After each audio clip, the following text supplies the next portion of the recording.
If we can't, we will find somebody who will. A little bit later in the show, we've got a competition for you. You can win a Spaniard's hamper.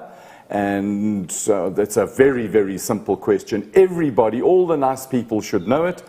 But there's a little twist in it. And big thanks to KingPriceXtreme and to Vatswaye for particularly allowing us in the emporium of cars and to Spaniard for the competitions. On that note, Steffi, the day in a nutshell from the motorbikes. You know, Colin, it was actually a horrendous day on quite a few levels, because we all woke up to the news that Ross Branch, our Kalahari Ferrari, could not carry on with the race. So as everybody can recall, he had a high-speed crash, 160 kilometers an hour. He really he hit hard, and he said himself it was one of the worst crashes of his career. And you know, he had bleeding on the muscle, the swelling. He placed 12th yesterday. How he actually rode yesterday, I'm really not sure. But the bleeding on the muscles is blocking the nerves, and it's medical reasons he's withdrawn. And it's so sad to see Rossi withdraw from a race again. You know, that crash wasn't his fault, and yeah, the warning signs went up afterwards. So all we can say is to Team Branch, to all of you, we love you. You're going to get better and better. There's loads of rallies to come, and we're thinking of you, and our hearts are with you all. So just get better, Rossi. Just get better. If you're listening, Rossi, get strong soon. And Rossi, we'd love to talk to you, not to go strange places, just to tell us about the race and some of the navigation and the bits and pieces with the new layout of the rally. So, Steffi, other highlights of the race? Do we have a rider of the day yet, or do we want to reveal that a little bit later? I've got two, and both of them are rookies, so I'm just going to throw it out there. Let's people start chatting. I mean, Bradley Cox had an incredible day, absolutely incredible day. He's just getting better and better. And then Mason Klein, they're calling him the revelation of this Dakar. So, I mean, Brad finished in 16th, Mason in 5th.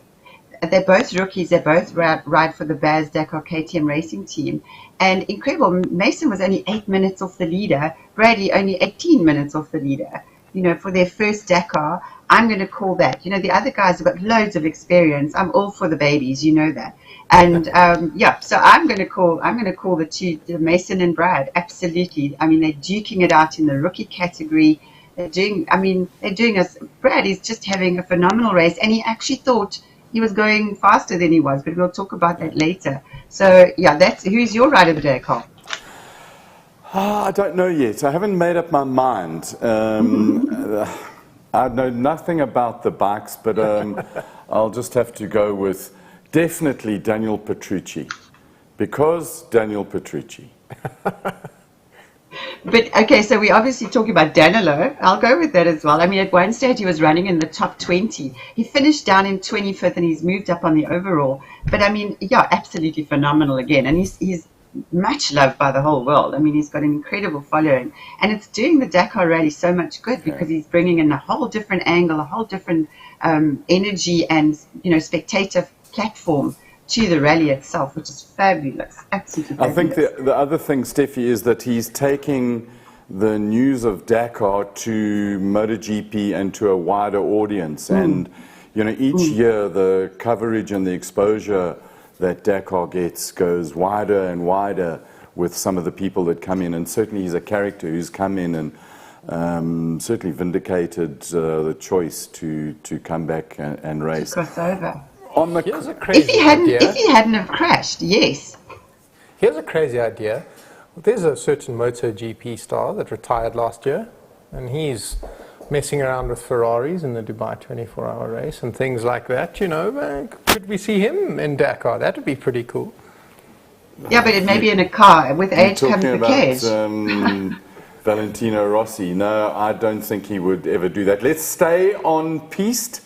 They don't like it when we go off piste. They get pieced off and rabbit to me. I think that from a car point of view, taking An eagle's eye view at it, you've got to be super impressed with an Audi 1.2. It very nearly was an Audi 1.2.3. 3 seconds in it that Sebi Loeb just managed to come in third position ahead of Carlos Sainz. KingPriceXtreme getting his first win, and Audi's second of this era in Dakar. Remember, they did rally Dakar with the Quattro. So that was really great. And I think probably my driver of the day is Mathieu Serradori and Loic Menodia in the SRT Racing Century CR6, coming in 7th position overall. They chose to go on the 35-inch wheels on the front and the back today, and it certainly was the right choice for what is now acknowledged in the bivouac as an underpowered car, even though it's got Chevrolet's finest V8 horsepowers in it, with the tiny little restrictor that it's running.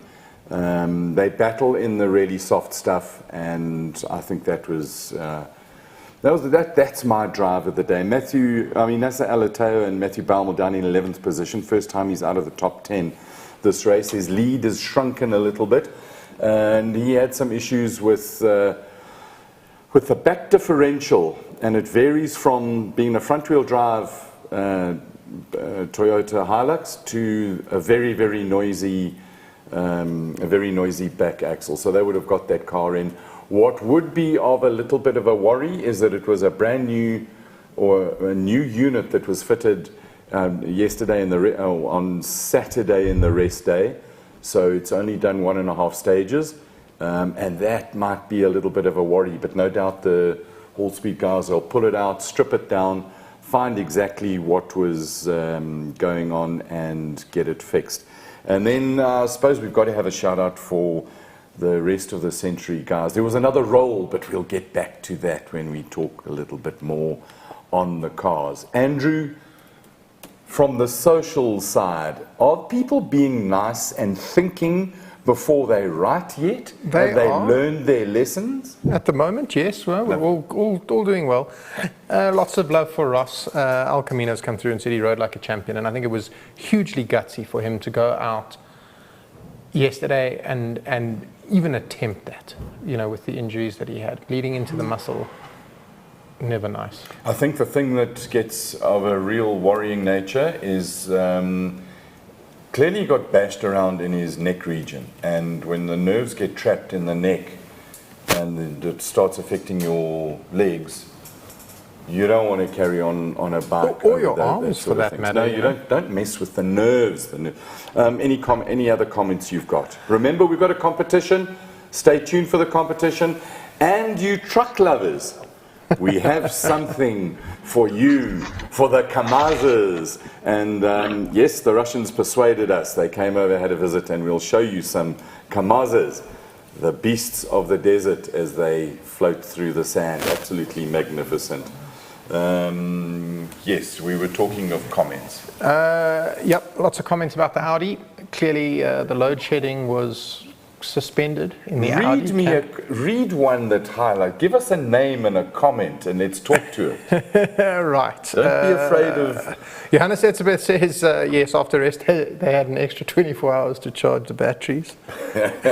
You missed our footage yesterday morning or yesterday evening with the Audi coming in, Johannes, and with the motor sitting at 6,500 odd revs. I'm told it's in that sort of region. So after the open sections, they make sure that the battery packs are fully charged before they storm into the... And Graham Johnson also saying hats off to Audi with that performance. And it was, that for me was what made today so interesting, was they've clearly let them sort of run free and unleashed more of the beast, so to speak, and they really they performed today. Yeah, I think the other thing was that it was quite significant that all the wheels managed to stay on the wagon. That helps as well. They've lost a couple of wheels. There's been some suspension breakages, but those things are fast. If you are anybody else in the cars, you are worried about it. Right, Steffi Vetter, let's come to your beloved two-wheel machines, the motorbikes. Is it a gas at the top again, or still? It is a gas at the top again. But before we get to that, Colin, let's have a look at what actually happened during the day, because it was, as Andrew said earlier, it was such an interesting day. There were so many changes. Fritz, why don't you bring up that graph so we can just talk everybody through it, because it's super, super interesting. I mean, if you look, we're going to get to those results, but if you look, 3 of the 4 most recent winners were in the top 10 riders to start. So that's already a super, super duper fact right there. And also there are 6 different brands in the top 10, and that's excluding Baz Dakar. So, we're actually looking at a real ring-ding circus. Svitko is the leading privateer. He's been in the top 10 since stage 2, which I think is absolutely phenomenal on that Slavnat team of his. So Sam starts in 28th. By waypoint 1, he's got 30 seconds on Ricky and Barreda. So Mason is now in the news. He's already in the mix. He is getting into the mix. Nacho, who opened today, now don't forget Sam started in 28th. Nacho opens, he loses 2 minutes on Johan Barreda board, just like that. He just went straight down. But then you've got Van Beveren, who's losing ground all the time. He's lost 148 at waypoint 2 already, and the gaps are starting to narrow at the top.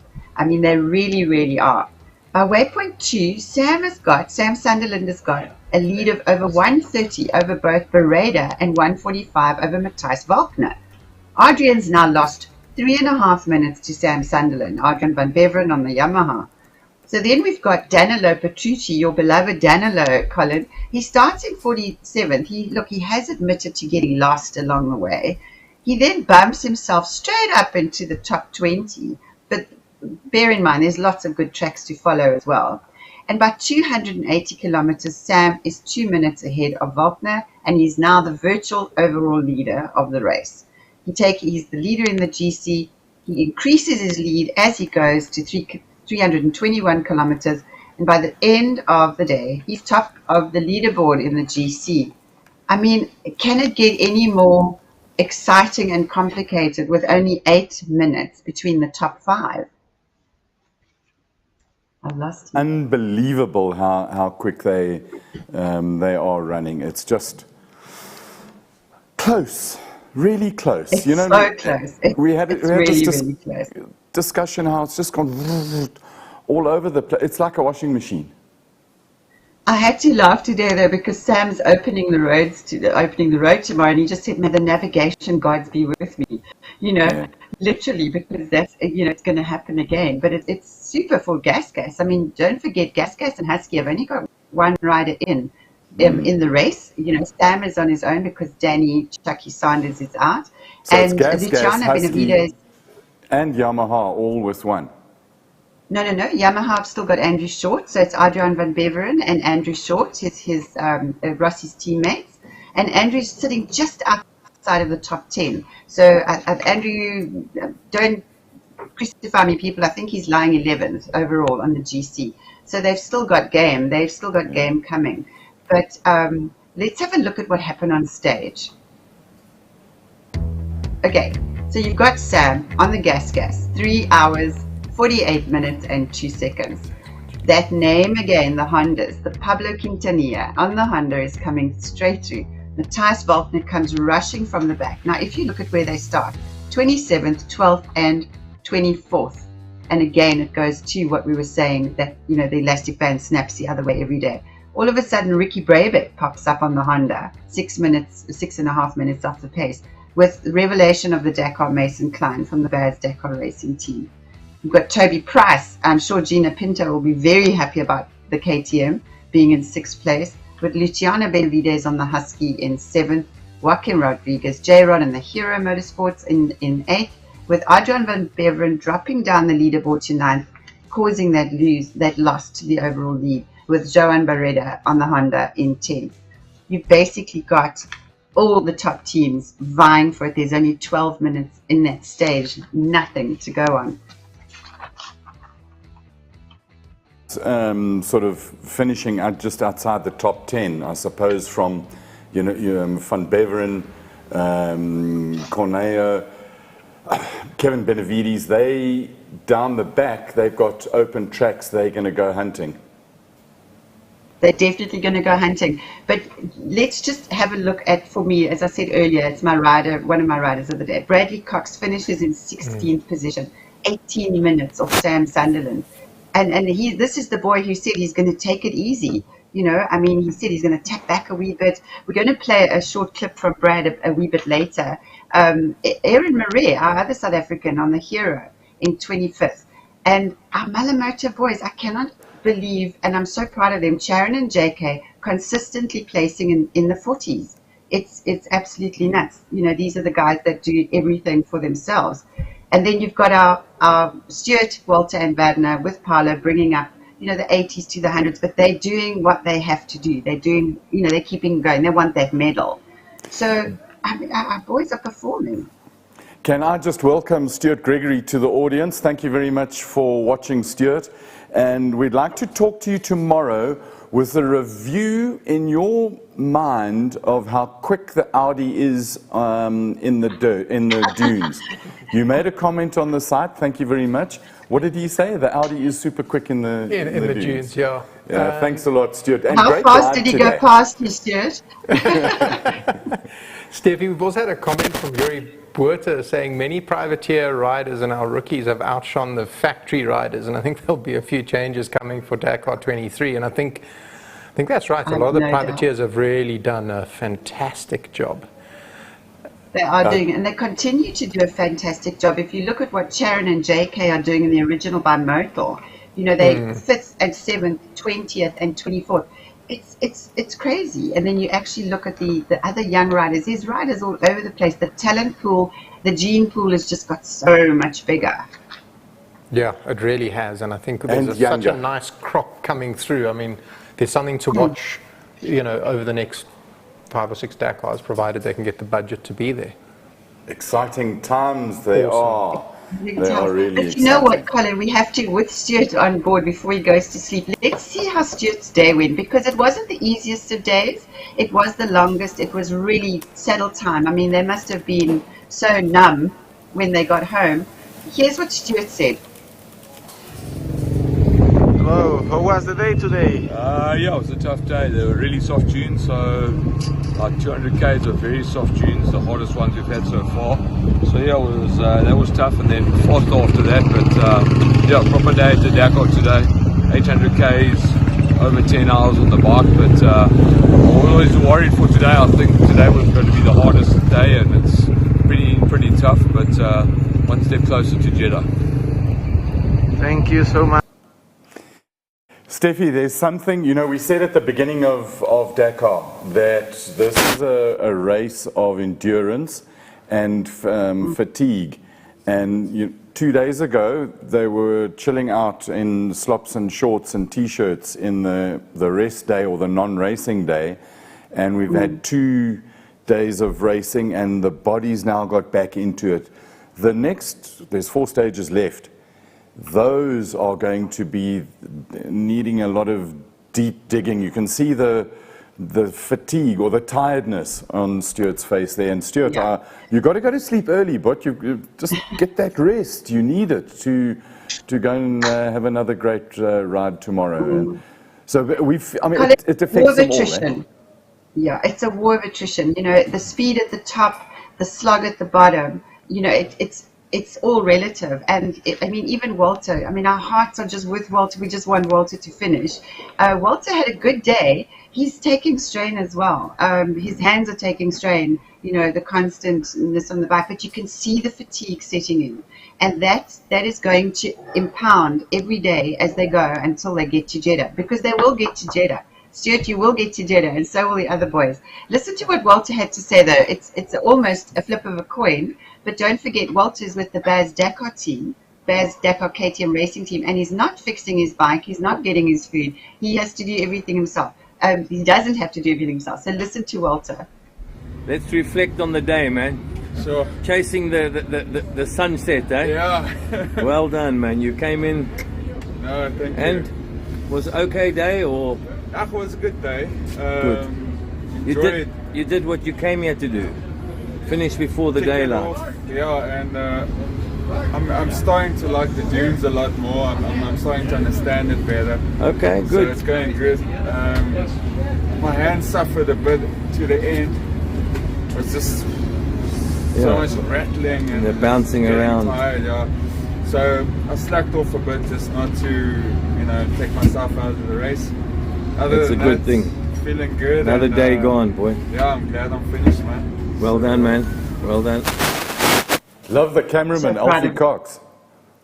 Alfie's our Steven Spielberg in Saudi. He's doing a flipping good job. Yeah, absolutely. I mean, it's a tough time for the guys on the bike, and yeah, we're going to see it. We're going to see a lot more fatigue and a lot more hurting bodies as we go through the next couple of days. So. But you know what, Colin? I have to talk about Bradley Cox. I really do. You know, he had a flying stage. You know, finished in P16. Yeah. An interesting thing that he brought up today, and I'd like for everyone to watch it in a wee bit, is that he felt that he lost precious seconds in the speed zones. And now, don't forget, he's on a rally replica. The factory bikes have what's called a pit limiter. And the pit limiter actually controls their speed through those speed zones. So you don't have to be on that, you know, I need to keep myself within 30 k's an hour, otherwise they're going to get a penalty. And he felt that he also lost precious seconds there. But really, really awesome. He rode with Matthias Waltner for about 30 k's. After the refuel, Sam Sunderland came flying past him as well. And then he rode on his own for a lot of the day. So he was really riding within himself. And for him to ride within himself at that pace is absolutely incredible. But have a look at how fresh he looks. Look at the difference. How's it, everyone? Stage 8 done in the books. Yeah, pretty long day in terms of overall kilometers. 166 liaison this morning, a 394 stage, and a 260 liaison home. So, yeah, long day on the bike. Yeah, pretty good day, 16th. I'm happy and not happy. I thought I was going a lot faster. I thought I was like between 10 to 12. But I mean, yeah, that's really. Yeah, started 20th this morning and caught the guys that started in front of me. The two guys. So 2 minutes and 4 minutes. So I knew I was on a good day. Then Warpner caught me at about kilometer 100, 110. Managed to ride with him for about 30 k's before. Yeah, he obviously eased away from me a little bit when we get onto the faster stuff, because the factory bikes can do about 10 k's an hour more than we can. But also the big thing is we have these speed zones, and the KTM factory bikes, they have and the Hondas, they have a pit limiter on them. So when we come into the speed zone, they press a button, and then they can ride at. So if it's a 30, they can ride at 28 because the limiter stops them. So they can just go along and they know they're not going to get a speeding penalty. Whereas I'm with my hand trying to go 25, 26, 27, you know, because 28 is really close to getting a penalty. So, I mean, 2 k's an hour over 1.5 kilometer speed zone, you know, it's an extra 5-10 seconds. And then, you know, that's just enough room where I'm not right on him, so I can't mimic what he's doing and, yeah, I lose the toes. But anyway, so, and then I was by myself. Yeah, good day. So 16th on the day and still 18th overall. So. Got to love the exuberance of youth and the what's it, the resilience or the bounce back ability of youth. Andrew Spark has just said it looks like he's only ridden about 2 k's. Exactly. But you know what? Let's have a look at the overall, because what happened in the overall, we kind of got it today. 24 and 27 are now overall lead 1 and 2. So KTM 1, 2. Sam Sunderland, the lead with Matthias lying second. Adrian lost his overall, Adrian van Beveren, but he's only 4 minutes 43 behind, and we saw what happened today. That wiped out one wrong waypoint, one missed waypoint, to be in trouble. Pablo Quintanilla, he's still up there on the Honda. The Hondas are in the mix with Johan Barreda. Kevin Benny KTM, and then Lorenzo Santolino on the Sherco. And again, Stefano, that Slovnat rally team, 26 minutes 51 seconds behind is nothing we saw today. And there he jumps into the top. Our beloved Toby Price on the Red Bull KTM racing bike, 32 minutes behind. It's a bit of a stretch, but you never can tell. There's still a long way to go.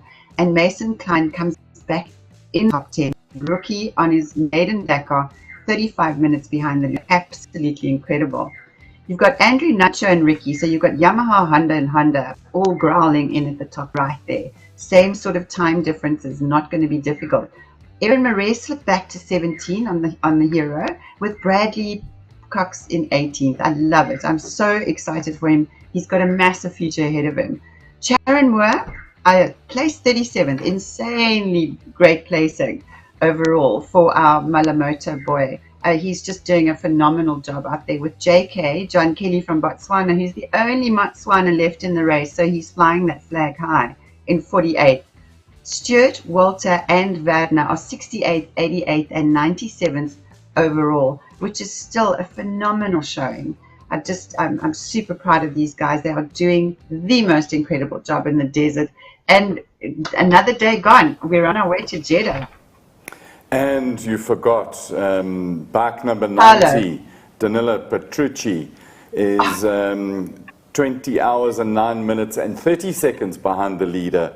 But no, you didn't forget Paulo, because he's a new addition to our Southern African team. Paulo Oliveira on the 450. He finished. He's still in the running, 102nd, 44 hours, but he's got he's 16 hours behind with a 46-odd minute penalties. But he's in the race. He's not racing for time. He's racing to finish. Exactly.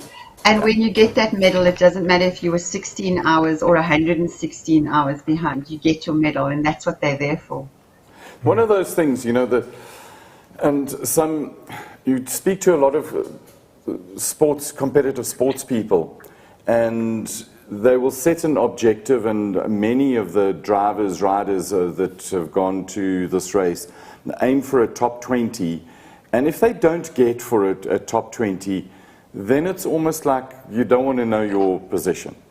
It's then a case of whether it's a 20 or 30, but they set a goal, and it's a big achievement. And if things go wrong, either through your own actions or through things outside of your control, things change a bit.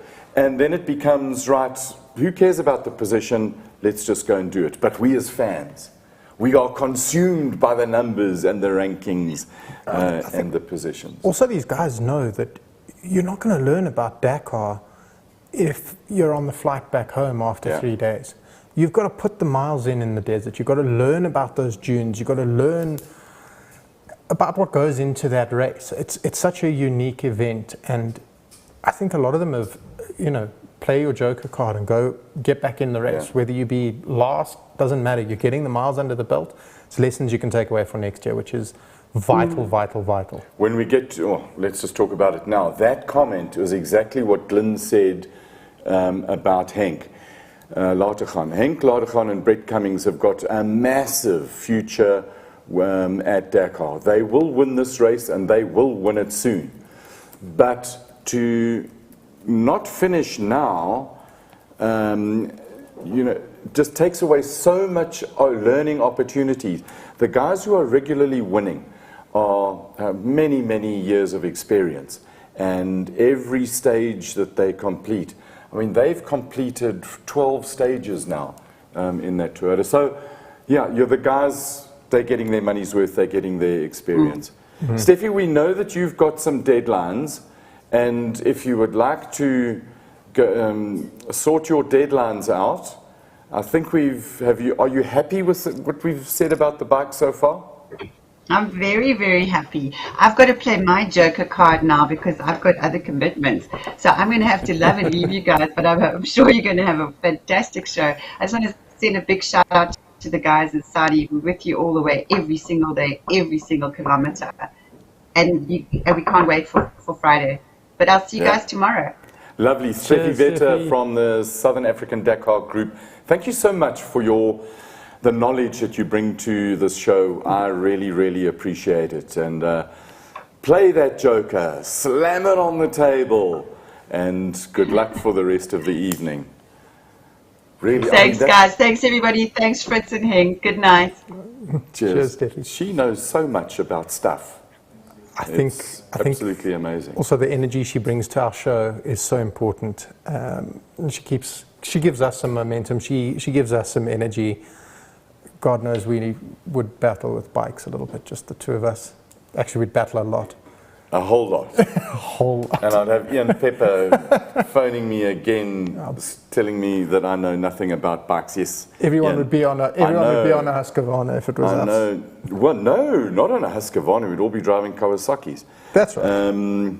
So, Ian, when is Kawasaki coming to Dakar? Right. We got comments for bikes, or are we looking good? We're looking good at the moment. Jan Stradom just, talking a little bit about what we were saying with people dropping out and coming back. And he says, having watched this Dakar this year from day one, it's shown him how quickly it turns on its head. And it turns a hero rider into a baby. Or a hero rider into a... Or a baby Suzuki. into a hero, That's why we like some of these graphs that we show you, and we'll show you some more of them a little bit later. Yes, the page is busy, but I've got a big thingy, a pointer thing, that we can try and show what it is that we try and look at that helps tell a story so that we can understand this magnificent race that unfolds over 12 racing days and many, many hours of sleeplessness and early days and not paying enough attention to work. In the vehicles, the four-wheeled, but we said earlier that Audi came in with a 1.2, which it's absolutely phenomenal. Let's just run through that again. Ekstrom, Peder Hansel, Loeb, Saints, Lateghan. When your name is Lateghan and you're paying with, I'll say that again, Ekstrom, Peder Hansel, Loeb, Saints, and Lateghan. Yeah. Now, Lateghan should have been a lot higher. And we're going to go to the graphy graph thing. Our new favorite toy. Yeah, this is my new toy. So, and just to say very, very thank you to trackingdakar.com. Go and have a look at their site and spread the love. And right at the bottom here, it's easy to follow if you've got some intelligence. Over here, you'll see the donate part. Go and just give them some euros because they really are nice and they help us a lot. So we were talking about where's our man. So here he is, Henk Lateghan. He is this teal-colored line.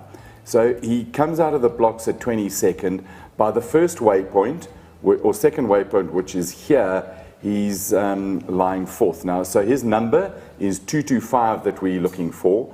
And then Lateghan goes up, and boom, by waypoint 4, he's leading. And he's still leading at waypoint 5, and then he loses a bit of time through some navigation and I believe a puncture. The information was a little bit sketchy coming through. So it's really interesting to see. You look at Matthias Ekstrom, who wins. He comes out of the blocks again, bang, straight on it. And then there's this fat dice around the front, and you follow all of this. So it's a great information tool that you can use. There are a couple of others that we need to show you over here. And one of them is, okay, so let's look at Janelle De Villiers, who starts off over here at 24th, number 207, and smacks it really nicely at waypoint 1 and then climbs all the way up and has a good solid run, particularly after his run of yesterday, which was a bit of a disaster. Have a look now. The page is quite big, and Chris Fisso has been having a really strong run in this race. He starts off 21st, gets up to 17th by the first waypoint, and then shortly after the waypoint, and you'll follow this red line, it goes all the way down to the bottom. And the reason for that is that he hit a ditch and broke the front right hub, and they couldn't repair it on the spot. They had to wait for the service truck to get there. So he lost a bucket full of time and ended up in 71st position. Yesterday, we waited for Daniel Schroeder to come in, and they'd got some overheating issues and some drive shaft. They had a litany they had a really bad day, really, really tough day. And I think that Fritz has got some pictures of how they were rebuilding the car. It's the 267, how they were rebuilding it last night. And the guys worked really, really hard, WCT guys. They put it back together, and then he goes out. If we haven't got them, we go back to our graph. He goes out, he starts at position 68, and look at this, he has a really nice strong ride, recovers nicely, and builds back time through the whole race. So these are the kind of things that we look at when we get there. Going to our pictures, 286, Ernest Roberts and Henry Cohn. They start off with in the Century, have a good run, and then they roll. And the car looks all beautiful, and then they go over, and they roll, and they do the rest of the rally, the stage, without a windscreen and a bonnet. And I think that's the 5th of the Centuries that's had that's gone roly-poly. But they all still running, except mechanically they're all fine. It's the Coronels who 2 days ago they had a massive jump. They broke all sorts of bits and pieces inside the car, and Tim's back got badly damaged, and he can't get his back right. So this morning they decided to make a call this morning, and they pulled out of the race. Just the other one I just want to go to. In fact, 2 more people on my graph, please, Fritzy. Brian Baragwanath came out strong. So we're looking at number 230. It's this purple, whatever kind of line. Great run as well. Got a little bit stuck. Had a minor navigation issue, and then got stuck, and really stuck over there. Just a quick refresh, the site is completely live at the moment. So he lost a bucket load of time. And then the last one I want to show is Skalkberger, who had a really nice, good solid run for Skalk. His objective coming into this thing was to bring the King Price car home, bring it home safely, finish each of the days. So that then is the story of the stage. What does it mean for the overalls? And I saw one of the official tweets. I love these official, the corporate speak. Is this is not for sale? You can't buy one. No, we won't go there. We're not going to go there. I need to Objects are bigger in the mirrors. Don't drink the battery acid. The usual kind of stuff that you must. This is a prototype vehicle, not for sale to the general public. Yeah, they're all those. But it will be in a couple of years' time if you bring buckets of euros. Let's look at the overall. And in the overall, Nasser leads from Sebi, Yazid Al-Raji in the Toyota, and Jakob Prozgonski in the Mini. Lando Terranova Pro Drive. Janelle has dropped to 7th, and we're going to go and have a look. We just want to run through the rest of the South Africans. Shamit Variawa in 14th. Let's look at the time. 3:21. Baragwanath 3:39 behind. And then we've got Carlos Sainz in there, 3:51. Just because it puts things in perspective. Chris Visser, 7 hours and 14. Henk Laargaan, penalties, trouble, doesn't really matter. He's in running. He's going to win another stage this race. I'm telling you that right now. And then Daniel Schroeder in the Navara, they came back, but they've got lots of penalties. And in 64th, Skalkberger, 85 hours, but he's got 66 hours penalties. So let's have a look, and I'm not sure, just wait until I get the right graphy. All right, I've got the right graph here.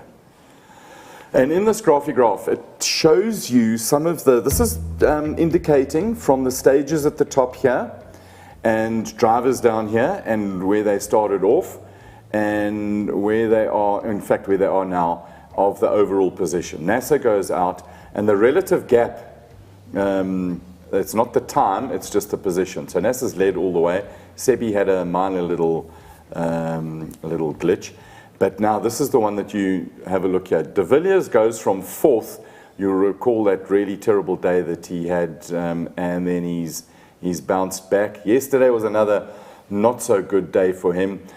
We would have expected him to be somewhere around about 3rd. And from an overall, we mentioned Chris Visser, again having a really good solid run, except for today, when there was a problem. And I suppose racing is very much like that, except for today. Probably one of the most impressive, there are two that are really impressive, is Matthew Serrador, who starts and he just builds and builds and builds, and he's climbed his way into the top 10 in the Century CR6. I think that is absolutely fantastic. And then probably in a similar vein is Shami Variawa and Donnie Stossen, who've just gone about their job quietly and gone up into... Started out quietly and is... 14th position. Yeah, no, very good. Yeah, so I think that's really nice. It's a lovely tool that we have a look at. This orange one here, because Henk had such a really bad start off to the day, I mean to the rally, he goes up and up, he has trouble, and then of course that was also broken upright.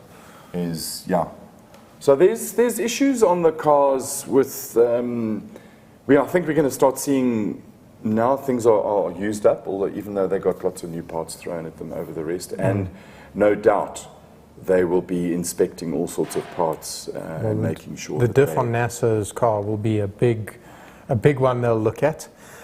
Interesting fact for you that's come in from one of our top viewers, Nhlanhla, who was with us last night. Audi, the first team this year at Dakar to do a 1-2. The guy adds value. We've got to get him in here, and he can... Love him. Brilliant. Oh, thanks, Nhlanhla, for that. And he's so right. So this is the second win they've had, and they've got a 1-2. Yeah. Very cool. How about that? Next question, and I don't know if we're going to be able to answer this now. Ray Hendy says, what's the flat tire count for Toyota this year? It seems amazing compared to last year. But I mean, it's sitting at, I think Glenn said 1.1 per vehicle. So that would make it about in total 40-ish, 4 cars. So 1.1 per stage. Yeah, per stage. Yeah. Thank you very much. We'll ask that, but it's nowhere near what they had last year. Talking of Pop Villa, Fritzy, we've got, and no doubt many of you have seen this little clip.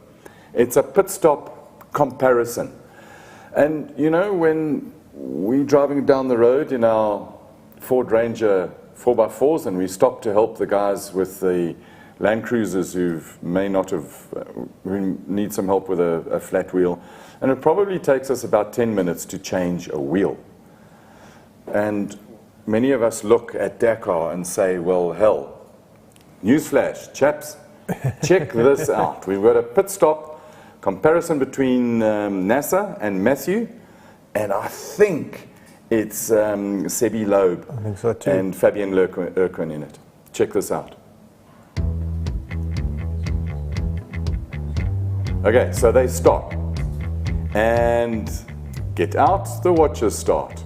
Bottom is you guessed it, the Toyota. There's running, there's speed. So they're out of the car quicker. And now watch the teamwork.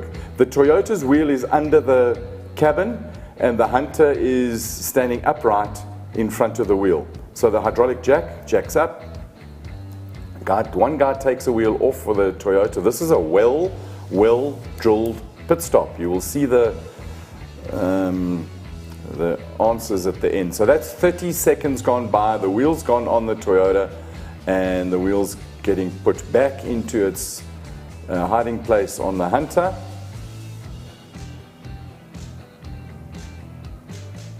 Wheel goes on. They've got really cool little battery impact guns. Brushless impact guns. Yeah. That'll break your wrist if they're set too high. Yeah, they really are proper. Now, Nasser's getting into the car already. And... door shut. Now this is where 1 minute 17 seconds. How's that for a pit stop? Proper. From stop to go. So the Hunter guys are still getting into the car, and I don't know unless there's another issue there. But please be patient. Just carry on watching for a little bit. And this is the type of thing that you know, you end up driving your heart out to make up 30 seconds, and then you lose 40 seconds through a pit stop. Do the math. What's that? 47 seconds. Yeah, that's big. And that's absolutely huge. So it's a lovely little comparison there. I think the most impressive part on that video is the speed at which they pull that wheel out, the speed at which they get that back onto the upright. These are not light. These wheels are not light. Yeah, they are hip high, 37 inches. Have you got a calculator? You can do the, it's big. It's big. 37 inches, it's nearly, 75 millimeters short of a meter, so it's 900, in fact, I'm going to do that. Look at that. Yeah, it's so 936 mils. It's this big. So it comes here, and I'm not a giant, but I'm not short either. It's You're like not a hip what? height.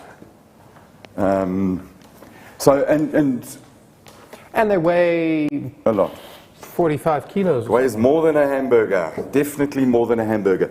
Yeah. Any other questions? Oh, there's still some good stuff to come. There's a competition. And in fact, we'll get to the competition just now after some more questions. I've got a question. I think this sort of pertains to Chris Visser waiting for the service truck to bring him spares.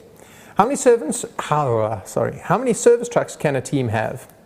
Do they go on the same route or different routes, and how do they speak to the drivers? Okay. Deep breath. And go. And go. As many as you want, and as many as your euros can afford. Yeah.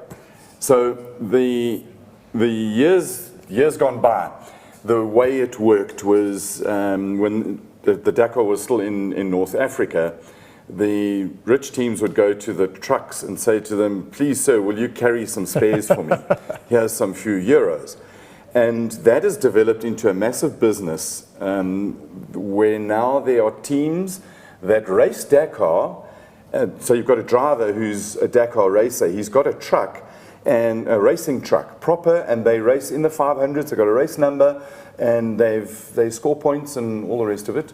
And they will rent out seats, so you can put your mechanics in it, and you can load it up with your spares.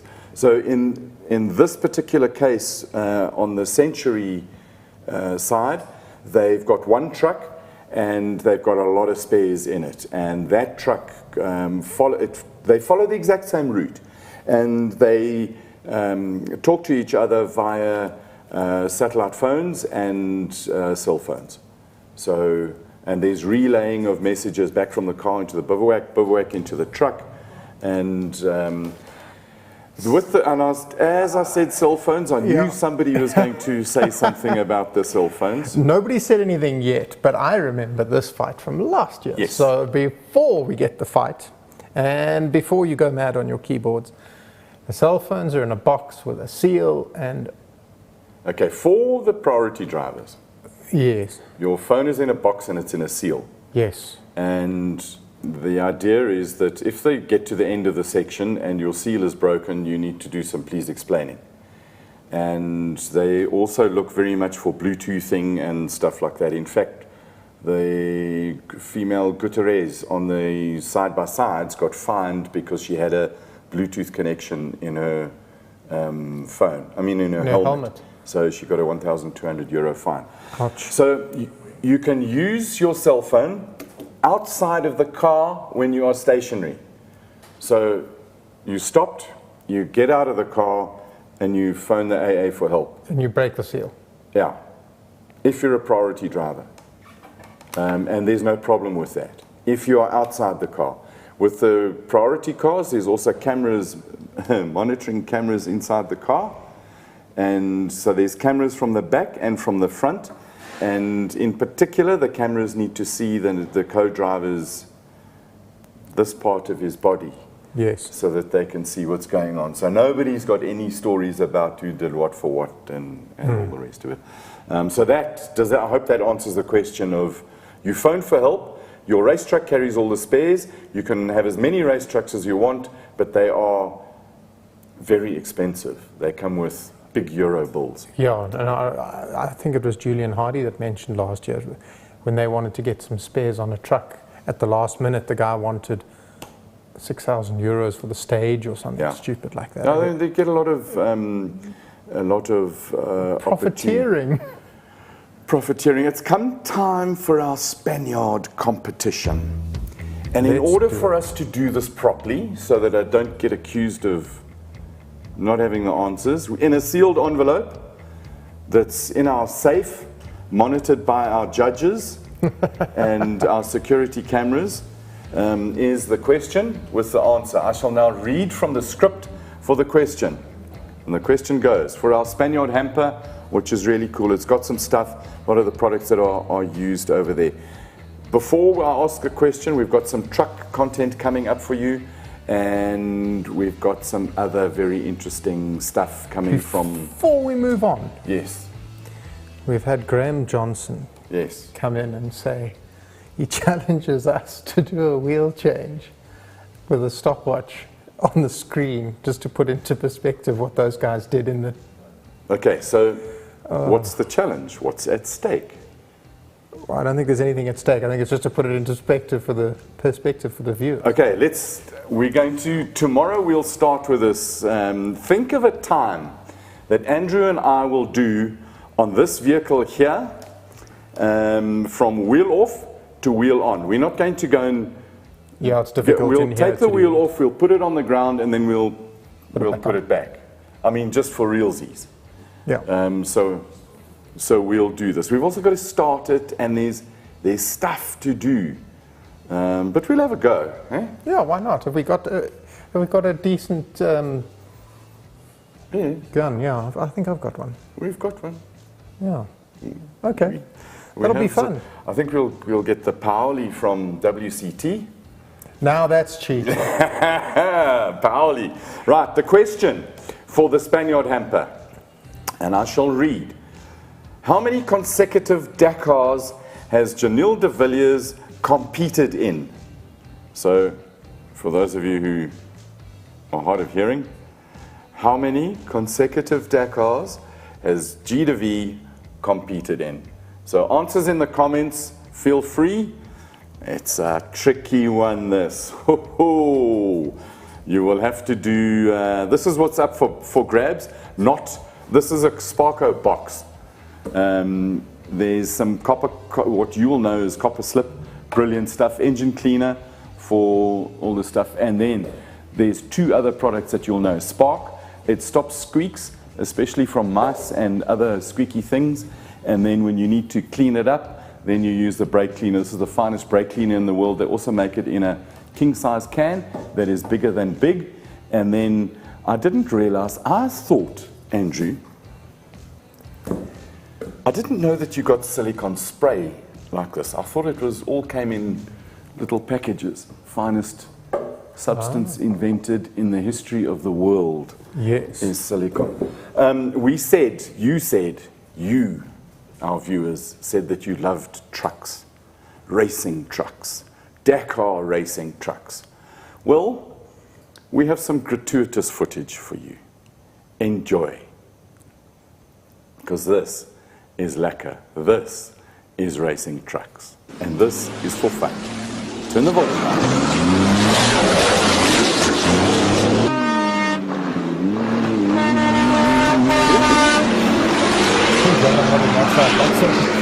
So he's got Sentinel and a Hooter. A big Hooter. And check the rocks, but just the way these things go.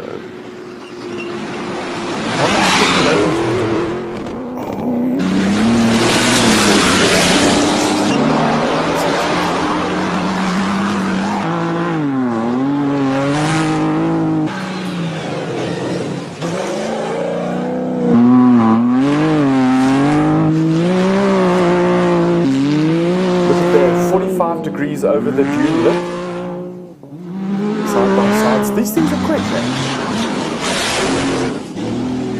The cameras. I'm told, Andrew, they've got 2,000 horsepower. That's a lot. That's a lot of weight. Did you see there was a clip of one going through a little dam? Yeah, but the Russians have got, they surveil us, so we're never allowed to use it. That's a Deroy. So those things, you've seen the gaps in the back. There's not a lot of stuff in there apart from spares that are, the back is there for looks and for aerodynamics. So that comes from the De Roys. That's magic. There's one other surfing clip, and the finest dune surfer in the world, that mad man who's leading Dakar since the beginning. There are a couple of things in this clip. Thank you very much for sending it on. I think it comes out of the Toyota Gazoo Racing media pool. There are a couple of things. Listen to the throttle as he goes over the edge of this dune.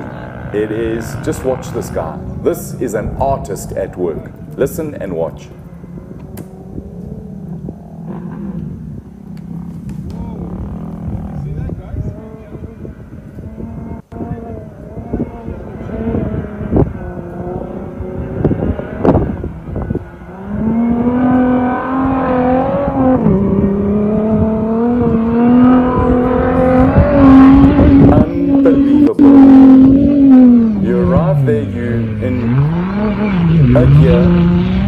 The next gear and you just peel off over the boom into, I've got chills. It's proper. And now you know why that proper is leading the rally. What a man. Yeah, he is fearless. Have you got answers? I have. What did you get?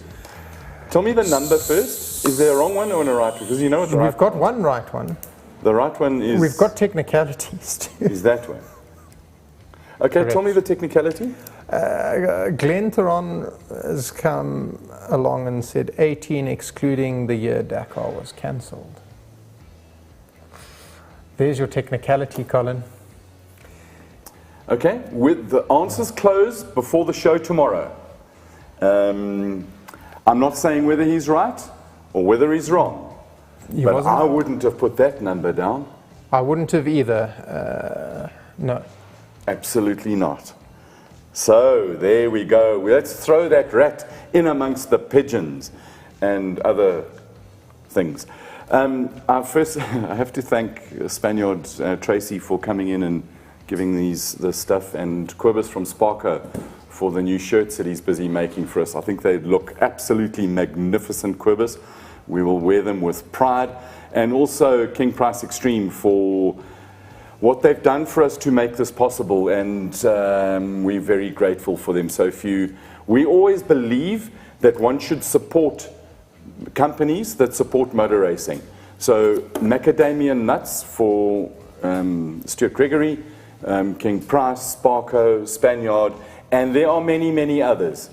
If you've got a choice between a non-motor racing company and a company that supports racing, do the right thing. Of course. Just be nice. And we want to see Stuart Gregory doing many more Dakars, because we do. He's cool. He's very cool. We had a comment from Liesl Kraling saying, Nasser's Prince of the Dunes, did you know he's also an Olympic medalist? Yes, we did. And for a bonus point. Shooting. Yes, and not shooting naughty people. He's a clay pigeon shooter, and he's a falconer. Oh, interesting. Absolutely, and he's has learned to speak a little bit of Russian as well. He's an We're not allowed to talk about that, unbelievable character. Absolutely unbelievable character. Very cool. On that note, are we done, Andrew? I think we are. We've covered everything. We've got everybody sorted. We apparently have to practice our wheel changes. And Glenn, we are going to use the car's onboard jack. Thank you for your question. Glenn says he's got a car. I'm told. Our research department has just Cal X Racing. Interesting. There we go. We take your challenge. We accept it, and we shall do it. I reckon. So we had comments of we'll do it in 10 minutes. We've had some people saying 3.5 minutes, some people saying 5 minutes. Mark Cronier says that anything under 1.5 is damn good. Yes, but this is you and I, so 3.5? Skill. If we do it in 3.5 without practicing, because we're not allowed to practice, eh? Yeah, no, we're not going to practice.